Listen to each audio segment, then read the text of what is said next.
పురంలో ఆ సంవత్సరం ఎండలు మండిపోతున్నాయి. సూర్యుడు భూమికి చాలా దగ్గరగా వచ్చాడా అన్నట్టు నిప్పులు కక్కుతున్నాడు.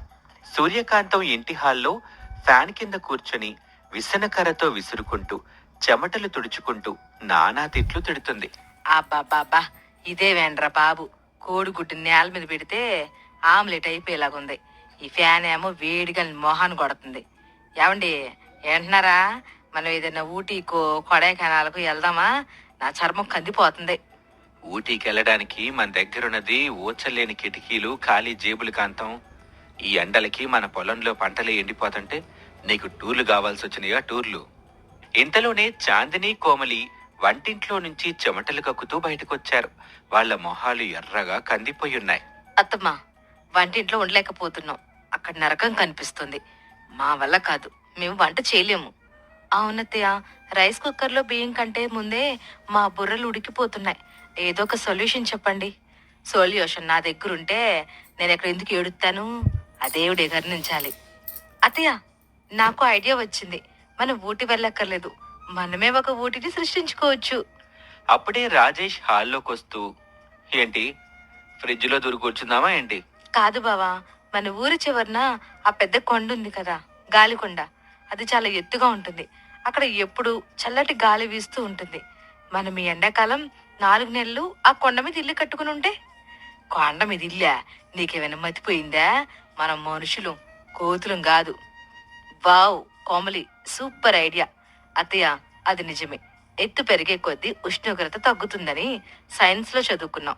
అక్కడ ఏసీ అవసరం లేదు, ఫ్యాన్ కూడా అవసరం లేదు. Natural air conditioner. పైగా అక్కడ వ్యూ అదిరిపోతుంది. మనం రీల్స్ కూడా చేసుకోవచ్చు. అవునమ్మా, నిన్న నేను ఆ కొండ దగ్గరికి వెళ్తే కింద కంటే పైనే చల్లగా ఉంది. మనం అక్కడ చిన్న గుడిసెలు వేసుకొని ఉంటే సమ్మర్ వెకేషన్ లా కూడా ఉంటుంది. ఖర్చు లేకుండా హిల్ స్టేషన్ అంటే నాకు ఓకేనే కాంతం. ఇక్కడ కరెంటు బిల్లు కూడా ఆదా అవుద్ది. సరే, మీరందరు డిసైడ్ అయ్యాక నేనెందుకు కాదనాలి? కానీ అక్కడ నీళ్లు తిండి ఎట్టాగా? అన్నీ మేము చూసుకుంటాం అత్తయ్య. మీరు జస్ట్ బ్యాగ్స్ ఎత్తుకోండి. మనం రేపే కొండ యాత్ర మొదలు పెడదాం. కొండల మీద ఇద్దరి కోడళ్ళ ఇల్లు అని బోర్డు కూడా పెడదాం. మరుసటి రోజు ఉదయం సూర్యకాంతం ఫ్యామిలీ మొత్తం కొండెక్కటం మొదలు పెట్టారు. చేతిలో బిందెలు, తల మీద మూటలు, భుజాన మంచాలు చూస్తుంటే ఏదో తీర్థయాత్రకు వెళ్తున్నట్టుగా ఉన్నారు. సూర్యకాంతం ఆయాసపడుతూ ఒక రాయి మీద కూర్చొని, రేయ్, ఇంకే ఎంత దూరం రా, నా కాలు పీకేస్తున్నాయి. ఆ కామ్లీ మాటిని కొండ ఎక్కుతున్నాను చూడు, నన్ను నేను చెప్పుతో కొట్టుకోవాలి. అమ్మా ఇంకొంచెం పైకెళ్తే స్వర్గం కనిపిస్తుంది, పద. స్వర్గం సంగతి తర్వాత, ముందు నాకు ఊపిరి అందట్లేదు. ఏమండే, అన్నేళ్ళ బిన్ని తీయండి. బిందె ఖాళీ అయింది కాంతం. బరువెందుకని కింద ఉంపేశాను, పైకి పట్టుకుందాన్లే. ఊరిని బాతకం కోల, పైన కుళాయిలు ఉంటాయా? కొండ మీద నీళ్ళు ఎక్కడేవరా?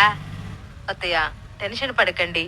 పైన జలపాతం ఉంటుందని గూగుల్ మ్యాప్స్ లో కనిపించింది. ఈ రామపురంలో జలపాతమా? అది నీ భ్రమ అయి ఉంటది. సర్లే పదండి, చచ్చి చెడు ఎక్కుదాం. ఎట్టకేలకు అందరూ కొండపైకి చేరారు. అక్కడ గాలి నిజంగానే చాలా చల్లగా బలంగా వీస్తుంది. అందరి చెమటలు ఆరిపోయాయి. చూసారత్తయ్య, ఎంత చల్లగా ఉందో. ఏసీ కూడా దీని ముందు వేస్ట్. గాలికి గురుతున్న కొంగుని పట్టుకుంటూ, బానే ఉంది గాని ఈ గాలికి నేను గనక ఎగిరిపోతే ఎవరు బాధ్యత? సరే, మరి ఇల్లు ఎక్కడ కట్టుకుందాం? నేను మోహన్ గారు అటు పక్కన ఈస్ట్ ఫేసింగ్ లో ఒక టెంట్ వేసుకుంటాం. నేను రాజేష్ ఇటు పక్కన వెస్ట్ ఫేసింగ్ లో ఒక గుడిసె వేసుకుంటాం. మరి నేను మీ మావయ్య మీరు సెంటర్ లో గాలి కడ్డుగా, అదే రక్షణగా పడుకోండి. అందరూ కలిసి వెదురు బొంగులు, తాటి ఆకులు, పాత చీరలతో 2 చిన్న చిన్న గుడిసెలు, మధ్యలో ఒక పెద్ద పందిరి వేశారు. చూడ్డానికి అది ఒక చిన్న గిరిజన గ్రామంలాగా తయారైంది. ఇక సమయం మధ్యాహ్నం అయింది. ఆకలి వేస్తుంది. కోమలి, చాందిని వంట చేయటానికి సిద్ధమయ్యారు. అత్తయ్య, ఈరోజు స్పెషల్ కొండ మీది కోడి కూర. కోడిని ఎక్కడి నుండి తెచ్చావే? కింద నుండి వచ్చేటప్పుడు ఒక కోడిని పట్టుకొచ్చా.